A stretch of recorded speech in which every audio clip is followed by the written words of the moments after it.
여러분 안녕하세요. 이문영의 인문학 산책, 우리가 몰랐던 톨스토이의 이문영입니다. 여러분 일주일 동안 잘 지내셨나요? 오늘은 우리가 몰랐던 톨스토이 2부를 여러분들께 들려드리려고 합니다. 그래서 저번 주에 제가 톨스토이가 본격적인 평화사상가로 나서기 전에 그의 어떤 회심, 그리고 그의 참회, 그 결과물로 나온 참회록까지에 대해서 여러분께 말씀을 드렸고요. 오늘은 그럼 이제 참회록 이후로 톨스토이가 어떻게 본격적인 평화사상가, 평화실천가로서 나아가는지, 그 다음에 그 내용이 무엇인지, 톨스토이가 그러다가 왜 도대체 파문을 당한 건지, 그런 파문 당할 정도로 파격적이었던 톨스토이의 그 종교관이라고 하는 건 도대체 뭐였는지, 그 당시 러시아 사회는 정말 혁명으로 들끓고 있었고 세계적으로도 굉장히 격동하는 그런 시대였는데, 톨스토이는 정말 세계적인 그 평화 인물이라고 말씀드릴 수 있거든요. 이 톨스토이가 이러한 주변 러시아나 세계 정세와 만나서 톨스토이의 사상이 어떠한 이야기들을 만들어 나가는지를 여러분들에게 설명을 드릴게요. 톨스토이는 이제 참회록을 발표를 한 이후에 자기 자신의 참회와 더불어서 사회에도 참회를 요구를 합니다. 그때 제일 먼저 그의 비판이 향했던 곳이 바로 러시아의 정교회의 공식 교회입니다. 아시다시피 러시아는 러시아 정교를 이제 주된 신앙으로 하고 있고요.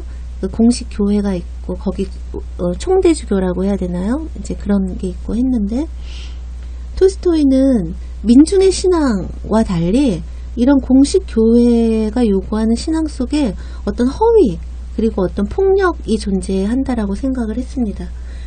그 폭력의 정체는 뭐냐면, 첫 번째는 자기에게만 진리가 있다고 생각하고 자기와 다른 믿음을 가진 모든 사람들을 이단으로 모는 그런 오만함, 그리고 무엇보다 국가가 치르는 전쟁이라고 하는 최고의 악을, 그러니까 가장 반종교적인 그 악을 교회가 정당화해 주고 있다라는 데 있었습니다. 톨스토이가 보기에는.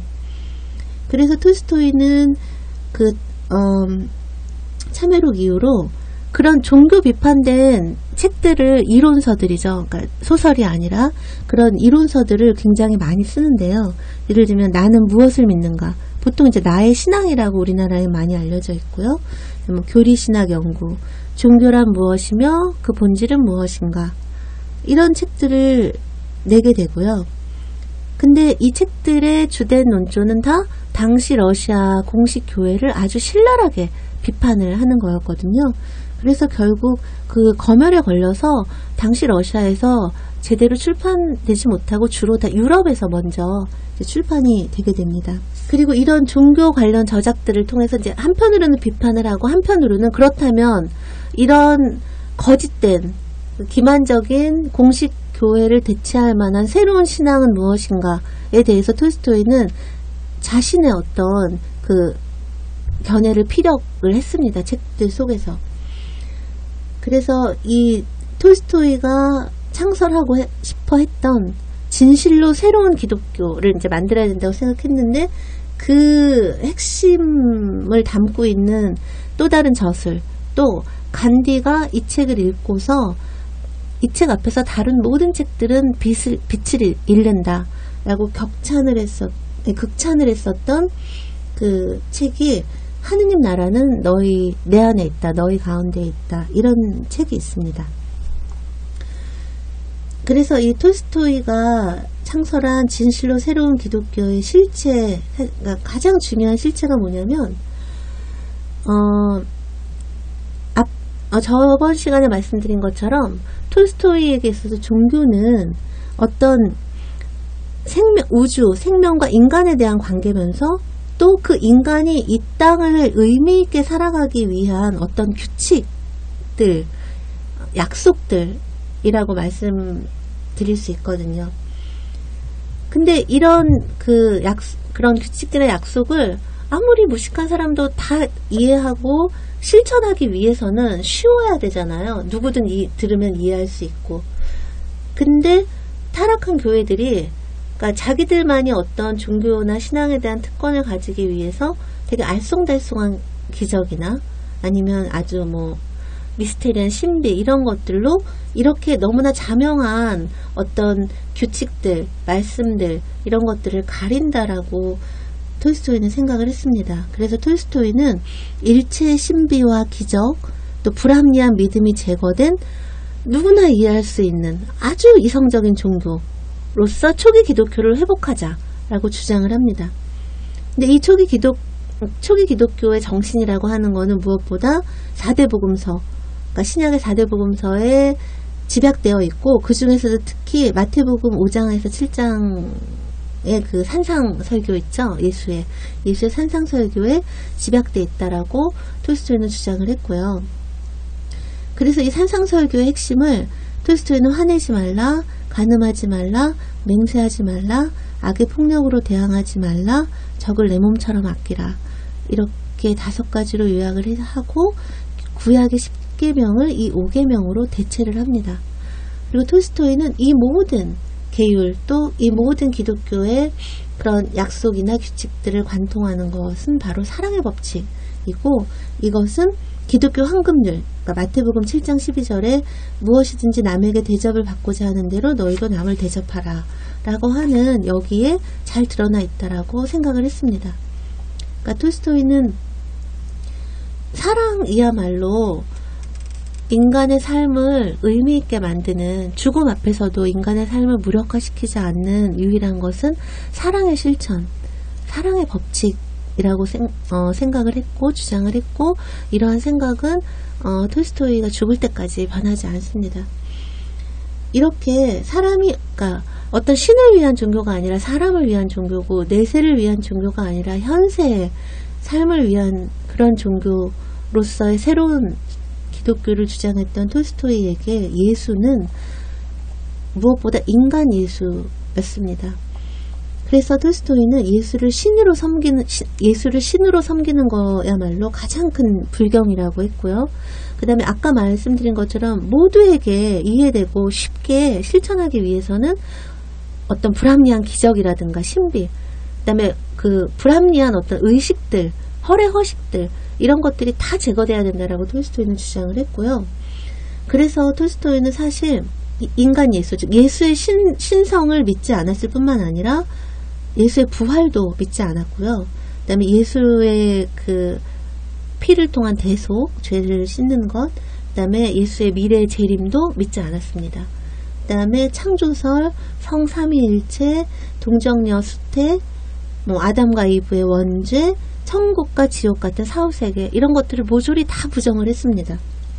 그 다음에 성찬식이라든가 고해성사라든가 하는 것 이제 이런 것들도 모두 민중들을 속이고 기만하는 최면술이라고 아주 통렬하게 비판을 합니다. 근데 사실 톨스토이가 부정한 이 모든 것들은 기독교 교리와 예식의 가장 기본이 되는 거고요.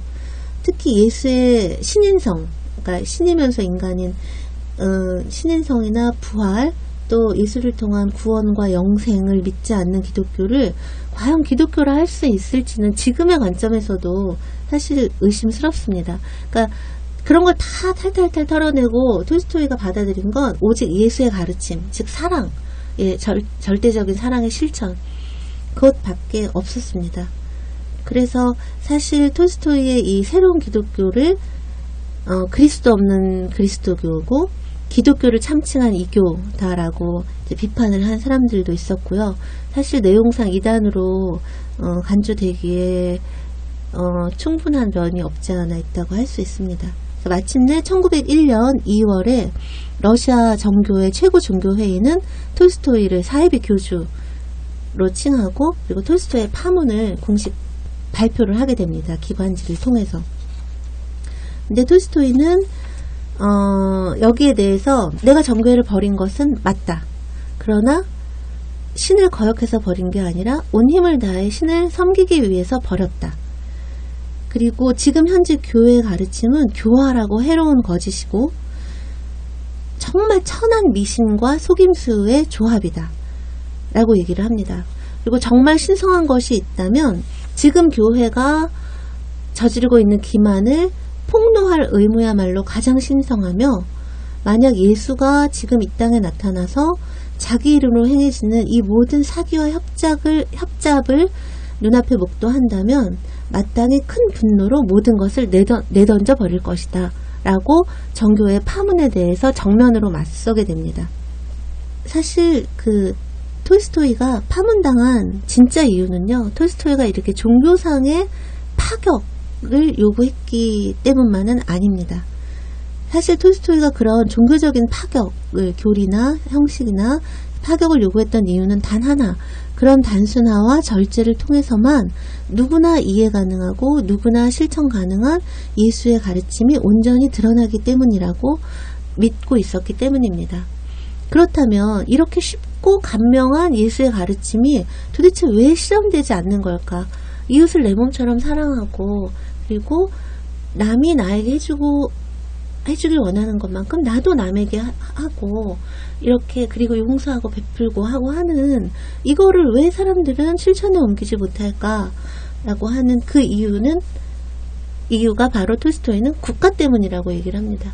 그러니까 제가 좀 전에 말씀드린 것처럼 톨스토이가 파문을 당한 게 단지 종교적인 이유 때문만이 아니라는 거는, 톨스토이의 반교회론이라고 하는 것은 톨스토이의 반국가론과 직결되기 때문입니다. 그리고 이렇게 톨스토이가 반국가를 주장할 수밖에 없었던 이유는, 아까 말씀드린 것처럼 톨스토이의 새로운 기독교의 본질을 한마디로 요약하라 그러면 그것은 사랑의 법칙이거든요. 사랑의 실천. 근데 이 사랑의 실천을 국가가 맡고 있고, 그 다음에 그것을 교회가 정당화해주고 있다라고 톨스토이가 주장을 하고 있거든요. 그래서 실제로도 이렇게 톨스토이의 반교회론과 반국가론이 밀접하게 연관이 되어 있기 때문에 당시 톨스토이의 파문은 단지 종교적인 스캔들로 받아들여진 게 아니라 정치적인 사건으로 받아들여졌습니다. 그러니까 톨스토이의 교회에 대한 저항은 당시 짜르 체제에 대한 도전이기도 했기 때문에 톨스토이의 파문은 일종의 정치적인 탄압으로 그 당시 주변 사람들에게 이제 받아들여졌습니다. 그래서 여러분들이 이미 느끼셨겠지만, 이렇게 제가 저번 주에 말씀드린 것처럼 톨스토이는 참회를 통해서 자기 가슴을 치면서 자신의 삶을 참회를 하거든요. 나는 지금까지 정말 살인자였고 도적놈이었고 사기꾼이었고 이러면서 자기를 참회를 했거든요. 그런 톨스토이와 더불어서 그런 공식 교회 사제들을 격렬하게 그러니까 어떤 용어로 비난을 하냐면, 예수의 살을 파먹고 피를 빨아먹고 돈에 환장했다라는 식으로 굉장히 거침없이 비판을 하거든요. 그러니까 그렇게 자기 죄를 참회하는 톨스토이와 사제들을 고발하는 격렬하게 고발하는 톨스토이가 공존을 하는 거고요. 그 다음에 화내지 말고 원수를 내 몸처럼 사랑하라 라고 얘기했던 톨스토이가 있는가 하면, 왕이나 이런 그 지주들은, 그 다음에 어떤 장교들, 이런 군인들은 더 큰 살인자의 강도의 도적대들이다, 도적놈들이다 라고 정말 그 짜르가 시퍼렇게 눈을 뜨고 살아있는데 통렬하게 비난을 했던 그런 그 격노한 톨스토이와 또 공존합니다. 또 톨스토이는 성경에 기반한 선한 삶을 격려를 했는데, 또 한편으로는 뭐라고 얘기했냐면, 톨스토이는 국가를 부정했고 국가를 반대했기 때문에 기독교인은 국가가 정한 법에서 자유롭다 라고 하는 일종의 반준법이랄까요? 그것을 선동을 했습니다.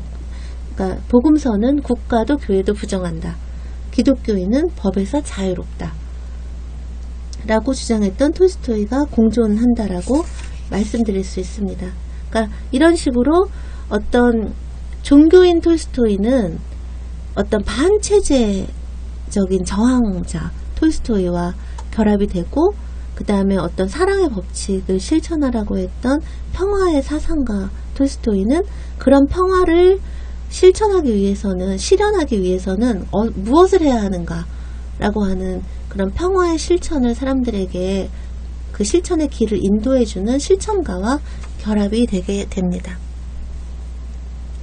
그러면 여러분들, 그러니까 톨스토이가 이제 어떤 식으로, 그 다음에 왜 국가를 거부를 했는지 궁금해지실 거라고 생각이 돼요.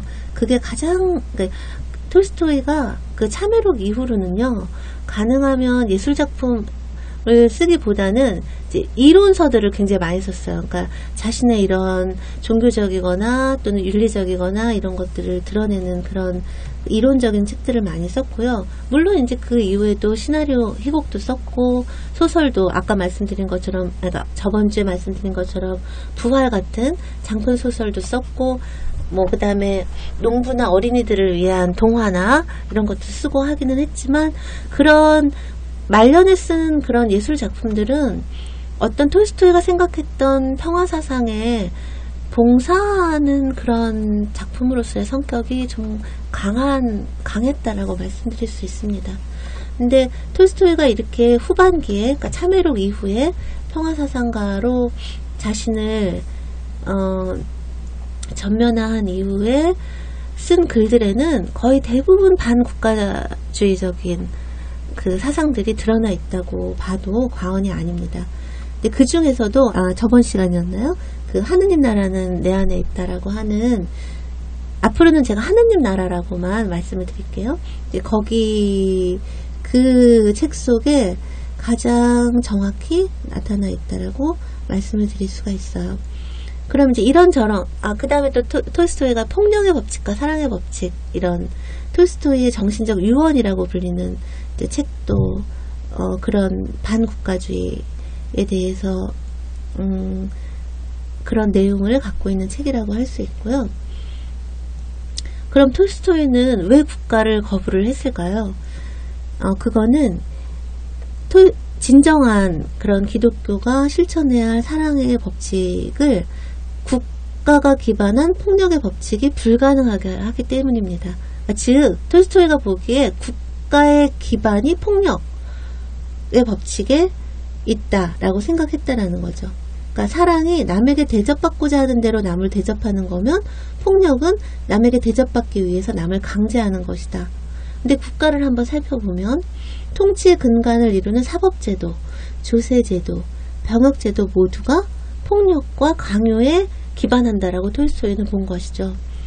그러니까 사법제도, 그러니까 형제가 형제를 체포하고 심판하고 심지어는 사형장에 보내고 뭐 감금하고 강제 노동을 시키고 하는 건 뭐 말할 것도 없고요. 또 조세제도라고 하는 것도, 그거는 형제가, 그러니까 한 줌밖에 안 되는 부자가 가난한 백성 전체를 갈취하는 제도라고 생각을 했어요. 그 다음에 병역제도, 형제를, 다른 형제를 죽이라고 훈련까지 시켜서 사지로 내모는 거, 이게 병역제도라고 톨스토이는 생각을 했습니다. 그러니까 국가의 그 근간 자체가 바로 기본적으로 이런 폭력의 법칙에 기반하고 있는 것이고, 이거는 사랑의 법칙이라는 그리스도의 율법과 정면으로 배치되는 것이라고 톨스토이는 생각을 한 거였죠. 근데 사람들이 이제 얼핏 생각하기에, 그 당시 제정 러시아 때 짜르 정부가 너무 나빴으니까 국민의 90% 이상이 정말 헐벗은, 정말 한 줌의 부자들 외에는 90% 이상의 국민들이 굶주려야 했던 너무 나쁜 나라였으니까 라고 생각하실 수 있을 텐데요. 사실 톨스토이는 나쁜 국가만 거부한 게 아니었습니다. 그러니까 톨스토이가 거부한 국가는 당대 러시아 짜르 체제만이 아니라 모든 국가, 그게 전제정이건 입헌군주제건 민주공화정이건 간에 모든 국가는 기본적으로 폭력에 기반하며 그 해가 그것이 주는 이익에 비해서 비할 수 없이 크다라는 점에서 다 똑같다, 다를 게 없다라고 생각을 했습니다. 그리고 톨스토이가 이렇게 억압적인 정치 체제로서의 국가만 거부한 게 아니라 모든 국가 일반을 거부를 한, 그러니까 아주 근원적인 국가 부정을 했었던 이유는 톨스토이가 국가가 기반한 폭력, 그 폭력의 근원이 어디 있느냐, 바로 법에서 있다라고 생각을 했기 때문입니다. 그러니까 준법, 합법이라도 법 자체가 폭력이기 때문에 결국 폭력이라는 것, 폭력의 실행이라는 것이죠. 안녕하세요. 오창익입니다. 인권연대는 정부나 기업의 지원을 사양하고 오로지 시민의 참여로만 운영하는 100% 순도의 민간 인권단체입니다. 1999년 창립 이래 한눈 팔지 않고 오로지 인권운동에만 매진해 왔습니다. 인권연대 회원으로 참여해주세요. 인권연대 회원이 늘어나면 그만큼 인권연대의 활동도 풍부해지고 활발해집니다. 인권연대 회원가입은 인권연대 홈페이지를 참고해주세요. 감사합니다. 톨스토이는 기본적으로 도대체 법을 만들 수 있는 사람, 그 사람들의 권리를 누가 주느냐, 그 다음에 법을 실행하고 집행할 수 있는 자들의 권리를 누가 주느냐 라고 하는 것을 문제시 삼았습니다. 그러니까 보통 사람들이 입법이 국민 전체 의사 표현 행위라고 하는데, 톨스토이가 보기에는 그 어떤 법도 전체 국민의 의사를 대변할 수는 없다 라고 얘기를 하고요. 그래서 톨스토이는 법을 어떻게 정의를 하냐면요, 법은 조직화된 폭력이다, 또는 조직화된 폭력으로 통치하는 사람들, 그 사람들이 만든 규칙이다 라고 정의를 내립니다. 근데 사실 이제 법이라고 하는 것에서 폭력의 어떤 근원을 발견하는 거는 사실 요즘에 아주 현대적인 폭력 이론들에서 우리가 아주 흔하게 발견할 수 있는 이론이거든요. 그러니까 우리가 보통 법하면 정의고, 법은 폭력하고는 상관이 없고, 법은 폭력으로부터 우리를 보호하는 거라고 그렇게 생각하는 게 이제 상식이겠지만, 그러나 좀 더 철학적이고 아주 근원적인 물음을 던져본다면, 법이 정의이고 법이 폭력으로부터 과연 우리를 보호해 주는가, 그 법 자체가 폭력은 아닌가. 여러분 혹시 뭐 베냐민의 법 정립적 폭력, 뭐 이런, 그러니까 창법적 폭력, 뭐 이런 개념들을 들어보셨는지 모르겠는데, 그러니까 이런 논의는 지금 우리에게는 그렇게 낯선 게 아니지만 톨스토이 이 시대에는 굉장히 혁신적인 거였다라고 말씀드릴 수 있을 것 같습니다. 그러니까 법의 합법성이라고 하는 것에 아주 근본적인 의문을 제기했다라고 하는 점에서요. 그리고 국가가 독점한 폭력, 보통 이제 우리가 베버나 아니면 홉스나 근대 국가의 정의를 주어진 영토 안에서 국가가 폭력을 독점하는, 국가의 폭력 독점, 이것이 가장 기본적인 본질이라고 우리가 얘기를 하는데, 그럴 때 그 국가가 독점한 폭력의 합법성이, 그것이 얼마나 정당한 것인가, 이런 문제제기의 원류, 정말 원류에 해당하는 게 톨스토이라고 얘기할 수 있을 것 같습니다. 근데 그러면 이제 그 당시에 이제 국가 체제를 무너뜨리기 위해서 막 혁명주의자들이 굉장히 활발한 활동을 하고 있었잖아요. 톨스토이 시대에 하고 있었거든요. 톨스토이 시대에. 근데 톨스토이는 그 혁명에도 반대를 했습니다. 왜냐하면 그러니까 이때의 혁명은 이제 당시 러시아의 그 볼셰비즘, 뭐 막시즘 이런 것들은 주로 폭력혁명을 얘기를 했기 때문에, 톨스토이가 보기에는, 톨스토이가 국가를 반대한 이유는 그게 폭력에 기반했기 때문인데, 그 국가를 없애기 위해서 또 폭력을 쓴다라는 게 말이 안 되는 거죠, 톨스토이 입장에서는. 그래서 톨스토이는 혁명은 결국 폭력에 의한 폭력의 대체일 뿐이고, 폭력에 기반한 권력의 의지는 더 큰 폭력을 낳을 수밖에 없다라고 얘기를 하면서, 왜냐하면 혁명이 일단 성공하는 것 같이 보이더라도 그들은 패배한 적들의 분노로부터 스스로를 보호해야 한다. 따라서 새로운 권력은 이전의 권력보다 훨씬 더 잔혹하고 전제적일 수밖에 없다. 모든 혁명의 역사가 이것을 입증한다 라고 얘기를 하면서, 당시 그 러시아에는 뭐 아나키스트들, 허무주의자들, 그러니까 니힐리스트라고 하는, 그 다음에 사회주의자들, 굉장히 다양한 갈래의 혁명주의자들에 의한 테러와 암살이 끊이지 않았거든요, 러시아가. 근데 톨스토이는 그러니까 어떤 국가에 대한 반대를 명확히 했지만, 그런 혁명, 그러니까 폭력혁명의 어떤 그 조류들과는 명확하게 선을 그었습니다. 당연히 뭐 그 테러리즘도 당연히 반대를 하는 거고요. 근데 톨스토이가 테러리즘에 반대한 이유는요, 국가만큼이나 테러도 폭력을 똑같이 사용하니까 국가만큼이나 부도덕하기 때문이기도 하지만, 그 국가 타도라는 목표 달성에 있어서 너무나 비효율적이라고 생각을 했어요. 톨스토이는 테러가. 톨스토이가 1881년인가 그때쯤에 살인하지 말라라고 하는 논문을 썼는데요. 이 논문을 쓴 이유가 그 당시 알렉산드르 2세가 암살을 당했거든요. 그 해에 이제 도스토옙스키도 세상을 떠났죠. 근데 알렉산드르 2세, 도스토옙스키는 지나가는 말로 드린 거고요. 그 알렉산드르 2세는 사실 좀 그 사람이 그 농노제를 폐지해서 사실 해방자 짜르라고 불렸었던 사람인데, 결국은 인민의 의지당원이 6차례 암살을 시도한 끝에 결국 폭살당하죠. 그 일이 일어나서 러시아 사회가 발칵 뒤집혔었던 때에 톨스토이가 살인하지 말라라고 하는 그 논문을 썼는데요. 네, 말씀드린 것처럼 그런 테러가 폭력을 쓰기 때문에 부도덕할, 국가만큼이나 부도덕할 뿐만 아니라 짜르만큼이나 국가만큼이나, 또 국왕을 죽여봐야 무슨 소용이 있느냐, 새로운 국왕 만세 이러고 끝난다. 그러니까 어떤 개인을 죽이거나 암살하는 게 무슨 의미가 있고 무슨 효과가 있느냐라고 하는 게 톨스토이의 주장이었어요. 그래서 톨스토이는 뭐라고 얘기를 하냐면, 국민의 불행을 가져온 원인은 어떤 특정한 개인이 아니라 사회 질서다. 그렇기 때문에 우리가 해야 할 일은 알렉산드르 2세에게 폭탄을 던지는 일이 아니라 그들을 낳은 사회 구조에 대한 지지를 철회하는 일이라고 톨스토이는 얘기를 했습니다. 그리고 이런 톨스토이의 그 그러니까 테러리즘이나 어떤 혁명에 대한 톨스토이의 태도는 아나키즘에도 똑같이 적용이 됐는데요. 사실 톨스토이는 세계 아나키즘의 아주 주요한 사상적인 원천입니다. 그러니까 러시아 3대 아나키스트가 톨스토이, 그다음 바쿠닌, 크로포트킨이고요. 이 중에 바쿠닌, 크로포트킨은 프루돈과 함께 세계 3대 아나키스트죠. 근데 그리고 실제로 이제 톨스토이는 그 프루동을 직접 만난 적도 있었고요.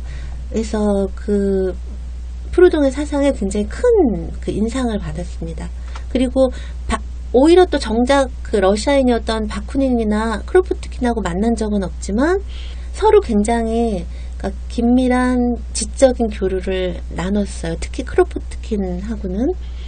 그리고 크로포트킨 같은 경우에 특히 이제 동아시아 아나키스트들에게 굉장히 큰 영향을 미친 사람인데, 크로포트킨은 자기 사상이 상호부조론이 굉장히 유명하잖아요. 근데 자기 사상의 많은 부분이 톨스토이에게 빚진 바 있다 라고 이제 얘기를 할 정도로 톨스토이에 대한 호감, 지적인 호감을 숨기지 않았고요. 그리고 톨스토이도 마찬가지였습니다. 크로포트킨의 책에 굉장히 큰 감명을 받았고요. 하지만 톨스토이는 한 번도 자신을 아나키스트라고 지칭한 적이 없고요. 그 이유는 아까 말씀드린 것처럼 그 당시 대부분의 아나키스트들은, 어떤 아나키스트들은 모든 권위를 부정을 하는 거, 국가를 부정을 하는데, 그런 국가 타도의 방법으로 폭력혁명을 그러니까 예를 들면 크로포트킨도 그러했고요. 그랬기 때문에 궁극적으로 톨스토이는 톨스토이도 반국가주의자였기 때문에, 국가에 반대하는 사람이었기 때문에 그 제도 자체에 굉장히 아나키즘적이라고 얘기를 할 수 있지만, 그래도 스스로를 아나키스트라고 얘기하지 않은 이유는 당시 아나키스트들의 폭력혁명을 받아들일 수 없었기 때문이었습니다. 당연히 톨스토이가 사회주의 혁명과 공명할 수 없었던 건 너무 당연한 논리적인 귀결이라고 말씀드릴 수 있을 것 같습니다. 그리고 실제로 톨스토이는 사회주의 혁명에 반대한 거는 폭력에 의한 정권 타도를 목표로 했기 때문만이 아니고요. 사회주의라고 하는 거는 자본과 토지와 생산수단의 국유화, 이런 데서도 잘 드러났듯이 주로 경제를 관리한 목적으로 만들어지는 정부다. 그리고 톨스토이가 보기에는 어떤 물질적 부의 공평한 분배에 따른 행복을 추구한다라는 것, 이거는 인간에게 진정한 행복을 가져다 줄 수 없을 뿐더러, 그런 경우 그 사회는 절대로 개인의 이기심을 통제할 수 없다라고 얘기를 했고요. 그러니까 만약에 이제 그런 조직을, 정부라고 하는 조직이 그런 물질적인 분배를 맞는다고 한다면 그 조직의 타락을 도대체 누가 막을 수 있느냐라고 톨스토이가 얘기를 했거든요. 그러니까 이건 너무 그 물질적 분배를 관리하는 조직이 타락할 건 너무 뻔한 건데 그거를 왜 사람들이 생각을 못하는지 모르겠다고 정말 답답함을 금치 못했어요. 그러니까 사실 러시아에서 혁명이 일어나고 나서 그 혁명 자체가 얼마나 그 처참한 대량 폭력의 기원이 되어 나중에 스탈린 독재로 이어지면서 또 그 스탈린 독재라고 하는 게 얼마나 타락하고 부패한, 또 이후 소비에트 그 사회 전반이 얼마나 타락하고 부패한 관료주의를 동반했는지를 떠올린다면 톨스토이의 이 염려가, 사회주의에 대한 이것이 염려가 기우라고는 절대 얘기할 수 없을 것 같습니다. 근데 이제 또 반면에 레닌 같은 경우는, 사실 레닌은 작가 톨스토이를 너무나 자랑스러워 했어요. 그러니까 막 그 고리끼, 막심 고리끼, 이제 러시아 작가인 한테 전쟁과 평화를 읽을 시간이 없다면서 막 투덜투덜거리고, 유럽에 어떠한 그 누가 톨스토이의 어깨를 겨룰 수 있겠느냐, 아무도 없다, 막 이럴 정도로 톨스토이를 자랑스러워 했지만, 톨스토이의 평화 사상에 대해서는 뭐 인정할 면이 아주 없는 건 아니지만 결과적으로는 아주 해롭고 반동적인 것이다. 1차 혁명이 실패한 건 다 톨스토이 때문이다. 이렇게 생각을 했습니다. 하지만 레닌은 그 모든 톨스토이의 장점과 단점을 다 합친 것이 바로 그 당시 1차 혁명의 가능성과 한계, 또는 러시아 농민의 가능성과 한계를 그대로 보여주는 것이다 라고 생각을 해서 톨스토이의 80살 생일을 기념해서 러시아 혁명의 거울, 그러니까 그 모든 장점 단점 모든 걸 비춰주는 거울, 러시아 혁명의 거울로서 레프 톨스토이라고 하는 이제 논문, 아주 그 기념비적인 논문을 이제 쓰게 되는 것이죠.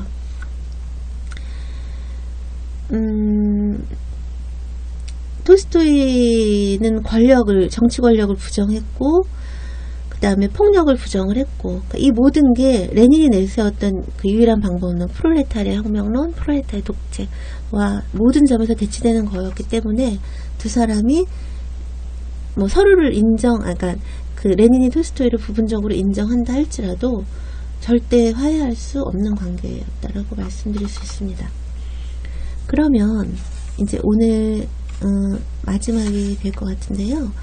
그러면 국가에 복종해서 협력하는 건 당연히 안 되고, 또 의회주의나 뭐 민주주의적인 절차를 통해서 국가를 개선하는 것도 안 된다고 하고, 또 무력혁명으로 국가를 전복시키는 것도 안 된다고 하면, 그럼 도대체, 근데도 어쨌든 국가는 안 된다고 하니까요. 그럼 어떻게 그런 국가를 넘어설 수 있느냐.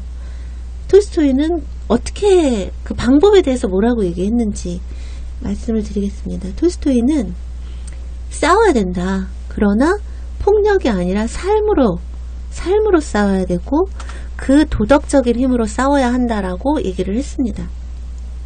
그래서 톨스토이에게 유일하고 영원한 혁명은 오로지 도덕적인 혁명뿐이다 라고 얘기를 하게 됩니다. 그럼 이제 우리가 이렇게 얘기를 하면 그 톨스토이에 대해서 갖고 있던 그런 인상이랑 겹쳐져서 너무 뜬구름 잡는 사람처럼 그냥 도덕으로, 삶으로, 삶의 힘으로 어떻게 국가를 넘어서라는 거야? 이렇게 생각하기가 쉽잖아요. 거기에 대해서 톨스토이가 구체적인 행동을 알려줬습니다. 4가지를 알려줬는데요. 우리 시대의 노예제라고 하는 논문에서 첫 번째는 공직 거부. 경찰에서부터 장관에 이르기까지 자이든 타이든 국가랑 관련된 어떤 지위도 받아들이지 말 것. 두 번째는 납세 거부. 어떤 세금도 내지 말고 또 세금에서 나온 돈은 어떤 돈도 받지 말 것. 그 다음에 공권력 의존 금지.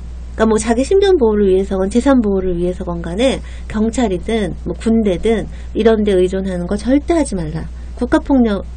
국가 독점 폭력이죠. 국가 독점 폭력에 절대 호소하지 말아라. 그 다음에 마지막, 이게 톨스토이가 가장 열렬히 지속적으로 그 강조한 원칙인데, 병역 거부였습니다. 병역 거부. 톨스토이는 사람들은 보통 그러니까 정부는 보통 외국의 침략을 막기 위해서 군대가 필요하다라고 얘기하지만, 톨스토이가 보기에 그것은 새빨간 거짓말이라는 겁니다. 정부는 자기들이 수탈하고 있는 국민들로부터 스스로를 보호하기 위해 군대가 필요하다. 군대의 진짜 목적은 그거라고. 정말 참 톨스토이는 정말 과격한 사람이에요. 알면 알수록. 그렇기 때문에 병역을 이행하는 것, 군대에 가는 것은 국가의 폭력에 동참하는 것이고, 그리고 시민들 스스로가 스스로의 압제자가 되는 것이다. 근데 사실 러시아에 1874년부터 국민개병제가 도입이 되거든요. 그래서 모든 국민이 군대를 가야 되게 됐단 말이에요.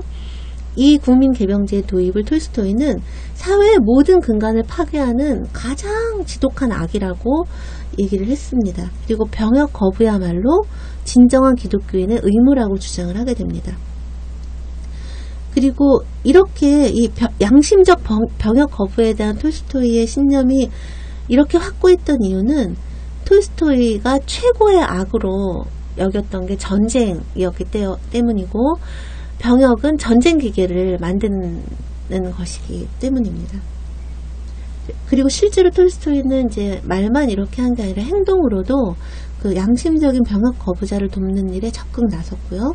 그래서 당시 러시아에는 여러분들 이렇게 러시아에는 되게 적인 어떤 그런 것들을 아주 비정상적일 정도로 치열하게 추구하는 이런 섹트들이 굉장히 많았고, 근데 이 당시에도 두호보르라고 하는 종파가 있었는데, 이 종파의 가장 중요한 그 규율은 살인, 전쟁, 이거 절대 하면 안 되는, 무기도 들면 안 되는 거였거든요. 그래서 이 두호보르 종파가 병역 거부를 하게 되고, 그래서 정부의 혹독한 탄압을 받게 됩니다. 그랬을 때 톨스토이는 이들의 그 종교적인 신념에 따른 병역 거부를 적극 지지를 했고요. 그리고 유럽에 막 널리 알렸어요. 널리 알렸고, 그 다음에 이 탄압당하는 교도들이나 또 그렇게 이제 보통은 남자들이 붙잡혀갔으니까 막 굶어 죽을 위기에 처해 있는 그 가족들을 재정적으로도 힘껏 도왔습니다.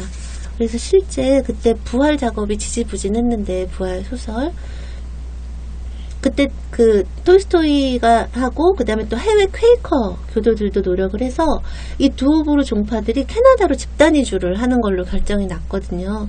이 집단 이주를 하는 데는 돈이 많이 필요했는데, 이 이주에 필요한 자금의 절반을 톨스토이가 부활의 그 원고료로 충당을 했습니다. 그리고 사실 우리나라에서 뭐 인권이나 이런 그 지수들이 굉장히 올라가고, 사람들의 인권의식, 인권 감수성, 이런 것이 굉장히 높아졌음에도 불구하고 아직도 양심적 병역 거부에 대한 어떤 사회적인 시선이 그렇게 관대하지 않다고 저는 생각하는데요. 톨스토이 시대에 뭐 말할 것도 없었을 텐데, 톨스토이는 정말 선구적으로 양심적 병역 거부의 의미를 러시아는 물론 전 세계에 알리는 그런 역할을 했고요. 그래서 실제로 1919년에 러시아가, 그러니까 볼셰비크 혁명이 일어나고 2년 후죠. 러시아가 영국과 덴마크에 이어서 세계에서 세 번째로 종교적 신념에 의한 병역 면제법을 통과시켰어요. 너무나 선도적이죠. 너무나 이렇게 문화적으로 후진적인 나라였는데, 그게 톨스토이의 이런 노력과 절대 무관하지 않은 게요. 그 법이 그렇게 너무나 그 선진적인 법이 물론 나중에 스탈린 집권 때문에 7년 만에 폐지되기는 해요. 하지만 이 법을 만들어낸 게 바로 톨스토이의 비서이자 정말 그 충직한 신봉자였던 그 비서 체르트코프가 톨스토이의 유지를 받들어서 이 법을 통과시키는데 온 힘을 다했기 때문이라고 말씀드릴 수 있습니다. 그러면 제가 여러분들께, 그러니까 톨스토이가 가지고 있었던 되게 파격적인 종교관, 파문을 불러일으킬 정도의 그런 정말 적그리스도라 불릴 정도의 그런 그 종교관, 그 반교회적인 생각들이 그의 반국가론과 어떻게 연결이 되는지, 그가 국가를 왜 반대를 했고, 그 다음에 그 국가를 그러면 그런 국가라는 제도를 넘어서기 위해서는 어떠한 행동을 해야 하는지, 그리고 그걸 위해서 실제로 톨스토이가 어떠한 일을 했는지에 대해서 오늘 여러분들께 말씀을 드렸고요. 다음에는 약간 지평을 넓혀서, 그러면 이제 지금은 그 다음에 여러분들께 그 당시 제정 러시아, 혁명을 앞둔 제정 러시아 상황에서 그 당시에 막 시대적인 그런 여러 흐름들이었던 뭐 사회주의와의 관계나 아니면 뭐 테러리즘이나 아나키즘이나 이런 그런 사회 사상과의 관계는 어땠는지, 이제 이런 부분들을 오늘 여러분들께 말씀을 드렸고요. 다음번에는 그러면 톨스토이의 이러한 평화 사상, 그 다음에 이런 식의 반국가주의, 반민족주의, 반애국주의라고 하는 게 그 당시 1차 대전을 앞두고 있었던 세계 평화와는 어떤 식으로 맞물렸는지에 대해서는 제가 다음 주 3부? 3회 차에서 여러분들께 설명을 드리기로 하고요. 오늘은 여기서 마치도록 하겠습니다. 여러분 오늘 즐거운 금요일 되시고요. 그리고 주말 편안히 잘 평화롭게 맞이하시기 바랍니다. 안녕하세요. 장발장은행의 대표를 맡고 있는 홍세화입니다. 200만원, 300만원 벌금을 내지 못해 감옥에 갇히는 분이 매년 4만 명이 넘습니다. 장발장은행은 이분들에게 무이자 무담보로 대출을 해주고 있습니다. 장발장은행을 후원해 주시기 바랍니다. 실로 모든 게 엉망으로 치닫는 듯한 세상입니다마는 스스로 아름다워지는